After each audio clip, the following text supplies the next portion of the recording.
पिछले 2 दिनों में जो सरकार का रवैया रहा, लाखों करोड़ों नौजवानों के सपनों को बर्बाद करने का काम ये सरकार कर रही है और जिस घमंड और आक्रमण की राजनीति का परिचय दिया जा रहा है बड़ा दुर्भाग्यपूर्ण है। कल नेता प्रतिपक्ष दोनों राज्यसभा के खड़गे साहब और राहुल गांधी जी जब धरने पर बैठे, और धरने पर कहाँ बैठे, जिस सरकार ने उस रास्ते का नाम बदलकर जहाँ की प्रधानमंत्री निवास है उसका नाम रखा लोक कल्याण मार्ग। लोक कल्याण क्या है? लोक कल्याण को लाने के लिए राहुल गांधी जी तमाम सांसद, वो कोई आतंकवादी नहीं है, वो कोई एंटी सोशल एलिमेंट्स नहीं है, अगर वहाँ बैठकर मांग कर रहे थे कि शिक्षा मंत्री का इस्तीफा होना चाहिए, बच्चों पे एफआईआर की है, उस एफआईआर को विड्रॉ करना चाहिए। सैकड़ों बच्चे अस्पताल में हैं, आज उनके हाथ पैर टूटे हुए हैं, 1-2 बच्चे वेंटिलेटर पे हैं। इतनी बर्बरतापूर्ण उन पर आंसू गैस के गोले दागे जा रहे हैं, लाठीचार्ज हो रहा है, उनको पीटा जा रहा है, एफआईआर दर्ज की जा रही है। इसको देखकर कौन इंसान घर बैठ सकता है? तो हमने कहा कि इस पर न्याय मिलना चाहिए, शिक्षा मंत्री का इस्तीफा हो, जितने बच्चे जिन्होंने अपनी आत्महत्या की है उनके परिवार को ढांढस बनाना चाहिए।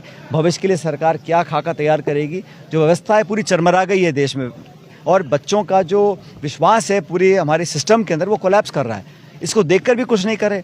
और ऐसी क्या खास बात है, एक मंत्री के विभाग को लेके इतनी जिद है, इतना अड़ियल रवैया देख रहा हूँ मैं, यह अलोकतांत्रिक है। जिस तरह प्रियंका जी को, राहुल जी को घसीटा गया सड़कों के ऊपर, मतलब जो व्यवहार किया पुलिस ने, ये दमन का परिचय है। इसके खिलाफ पूरे देश में आक्रोश है, और ये बात सिर्फ एक पार्टी की नहीं है, पूरे देश के तमाम नौजवान, समूचा विपक्ष चाहता है कि सरकार अपना रवैया छोड़े, जिद छोड़े, ये अहंकार छोड़े और न्याय लोगों को दिलाए। हम युवाओं के लिए संघर्ष कर रहे हैं, आज पूरे देश में हम लोग इस बात को लेकर जाएंगे, और खासकर जो विपक्ष की आवाज़ को दबाने का काम सरकार कर रही है, ये आज से पहले नहीं हुआ। पहले नेता प्रतिपक्ष होते थे, संवाद होता था, चर्चा होती थी, लेकिन उठाना, घसीटना, बसों में डालना, थाने में बंद कर देना, घंटों में बंद रखना, ये जो रवैया सरकार का है, इसका जवाब जनता देगी उनको। बीजेपी हमलावर है कि जो परंपरा है वो बड़ी खतरनाक है। प्रधानमंत्री आवास के सामने जो धरना देना, भूख हड़ताल करना, मांगों को रखना, ये संविधान ने हमको अधिकार दिया है। इसको छीनने का काम आप करेंगे? आप चाहे जिसको जेल में डाल देते हैं, चाहे किसी पे केस कर देते हैं, सब जवाब देने को आप तैयार नहीं है। अकाउंटेबिलिटी आपकी है नहीं, जवाबदेही आपकी है नहीं। किस प्रकार की सरकार चल रही है? और इसमें राजनीति की बात नहीं है, अभी कोई चुनाव नहीं है। हम तो चाहते हैं कि युवाओं के प्रति जो सरकार का रुख है उसको बदलना पड़ेगा।